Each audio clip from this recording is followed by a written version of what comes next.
I want to bring in NBC News chief political analyst Chuck Todd, also with us, former special assistant to President Biden, Megan Hayes, and former GOP communications director and co-founder of the Seneca Project, Tara Setmayer. Good to see all of you. Let's start with the ongoing debate, Chuck. Is something landing for either side, clucking chickens or saying she's gone into hiding? Or is this just, so much, I don't know, taunting, inside baseball? I think it's a little inside baseball, and it's a little working the refs. Look, I think there are, put it this way, I know there's a debate inside Republican circles about whether a debate's a good idea for Donald Trump. It's not that, in theory, generic Republican nominee would want to debate the generic Democratic nominee for president, and in theory that should be good for them. But considering the former president's past, his sometimes inability to bite his tongue and things like that, there's a lot of folks who think this debate could just be a disaster for him, that he won't know how to handle the moment. And so that all of this, what we're seeing today, is really creating exit ramps so they can get out of the debate with minimal political impact, from people saying they're ducking or whatever. I think it's still 50-50 whether we see any debates. Really? Ultimately, do I think Trump will want to debate and will overrule anybody who thinks it's a bad idea? I do. So we'll probably get one, but my guess is just one. I'd love to see three, but, I think that's not where we're headed. Well, Tara, Trump seems to believe that muting the mics helped him in the last debate. I wonder, though, can you extrapolate anything from a performance against a clearly struggling Joe Biden to what he'll get from Kamala Harris? What do you make of the very small part of this debate, or maybe it's the only real part of the debate right now that's going on with ABC, which is to mic or not to mic? I think Donald Trump is scared to death to debate debate Kamala Harris, and so is his campaign. To Chuck's point, they know that Kamala Harris is a better debater than Donald Trump, and they're worried because she's a prosecutor. And Donald Trump has never really fully been cross-examined in front of the American people. He didn't take the stand in his criminal trials. He is ill-prepared to be challenged by not only a woman, but a woman of color. So if I were his campaign, sure, I'd be nervous about having Donald Trump on the stage next to a younger, smarter, more skilled debater and speaker than my candidate. He's the old one in the race now.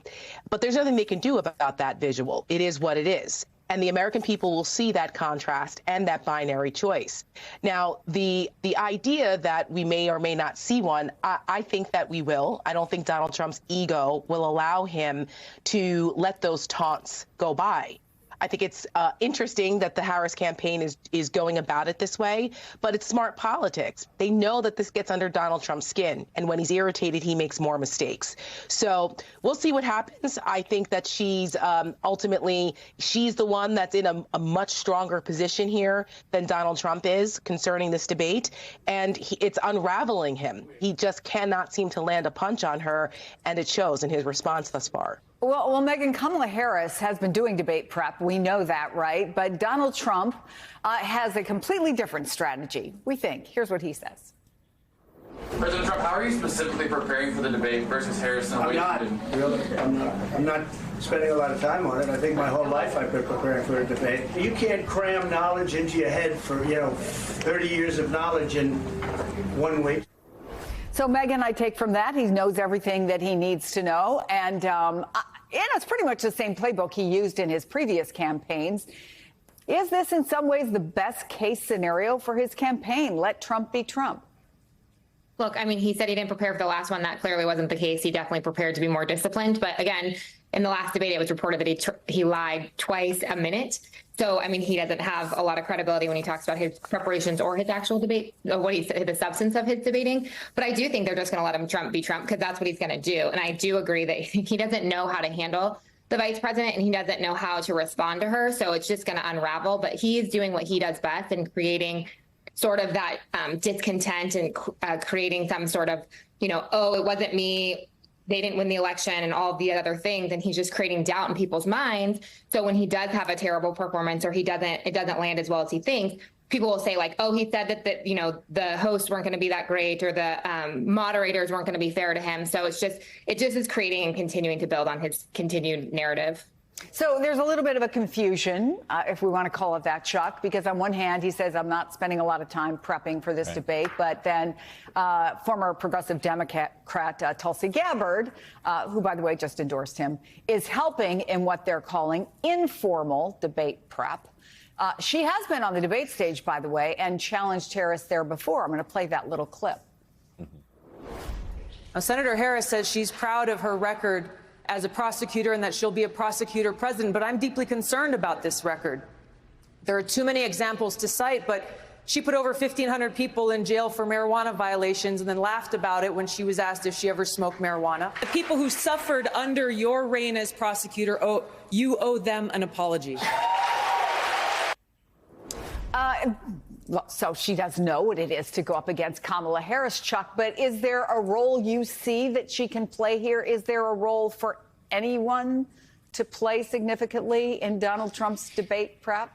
Chris, in theory, sure. He didn't, how to debate somebody, how to debate a woman versus a man. It's different. What do you come across? But he might be better off getting help of Mike Pence, but Mike Pence has no interest in helping him, because who debated Kamala Harris the last time one-on-one? I think these group debates tell you nothing. A one-on-one debate is one thing, right? That, I think, is something that you can learn something from somebody that's participated in a one-on-one debate. But these, the 10-person debates, those are just, all those are soundbite competitions, right? As somebody who moderated a couple of them, it's frustrating that that's what they become. But when you have that many people on stage, that's what they are. So I don't think there's a lot to learn. And I don't think you can sit here and say Tulsi Gabbard knows how to go after Kamala Harris. Ironically, in that clip, I don't think Donald Trump wants to go say that Kamala Harris was too tough of a prosecutor in San Francisco, right? Like, that's the last thing he's trying to get across. So I'm not, but I don't even know what Tulsi Gabbard's politics are anymore, and if they somehow align with Trump, other than being just sort of anti-democratic establishment. Yeah, and Megyn, there's a lot of reporting about her debate prep, but also about the fact that she's using some of this time when she's not going out and doing rallies to put together a media strategy. She said, and you heard this, that she would have an interview scheduled by the end of this month. That's 4 days away. Does she need to do that? I mean, it's fodder for the other side if she doesn't, right? Right. Well, one, I'd remind folks that she is a sitting vice president, so she does have things to do on the official side, not just the campaign side. I'm not sure a lot of people are going to take that for an excuse or a reason why she doesn't do a sit-down interview. When she said she would. She's the one who said she would. So I am also in the camp that people don't need to sit down to do interviews because you reach American people where they are and they're doing that. However, it's now becoming a narrative. She would. Right. And so now it's becoming a narrative and it's becoming part of the story. So the stakes of it are becoming more and more increasingly high.